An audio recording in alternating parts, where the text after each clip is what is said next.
नमस्कार, आरी work by अक्ष या चॅनेलमध्ये तुम्हा सर्वांचे मनापासून स्वागत आहे। मैत्रिणींनो, आरी वर्क असो वा साधे भरतकाम, गोल्डन थ्रेड म्हणजे जर वापरल्याशिवाय त्या डिझाईनला पूर्णत्व येत नाही। आज आपण पाहणार आहोत या गोल्डन थ्रेडचे फायदे आणि त्याचे विविध उपयोग काय आहेत। त्यामुळे हा व्हिडिओ शेवटपर्यंत नक्की पहा। 1. राजेशाही लुक, हा धागा साध्या कपड्यांनाही एकदम रिच आणि पारंपरिक लुक देतो।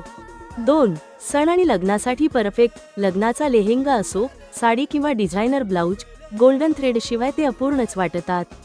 3. डिझाईन उठून दिसते, मोर, पानं किंवा जाळीची डिझाईन या धाग्यामुळे अधिक उठावदार आणि सुंदर दिसते। 4. दीर्घकाळ टिकणारी चमक, जर तुम्ही चांगल्या क्वालिटीचा दोरा वापरलात तर त्याची शाईन वर्षानुवर्षे तशीच टिकून राहते। 5. सर्व रंगांवर मॅच होतो, लाल, हिरवा, निळा किंवा काळा, कोणत्याही गडद रंगावर गोल्डन थ्रेड खूप उठून दिसतो। इतकंच नाही तर मणी, सिक्वेन्स आणि कुंदन सोबत हे हेवी एम्ब्रॉयडरीसाठी बेस्ट आहे। तर मैत्रिणींनो, तुमच्या पुढच्या आरी वर्क डिझाईनसाठी गोल्डन थ्रेडचा वापर नक्की करून पहा। तुम्हाला हा व्हिडिओ कसा वाटला हे कमेंटमध्ये नक्की सांगा। जर तुम्ही चॅनेलवर नवीन असाल तर आरी वर्क बाय अक्ष ला नक्की सबस्क्राईब करा।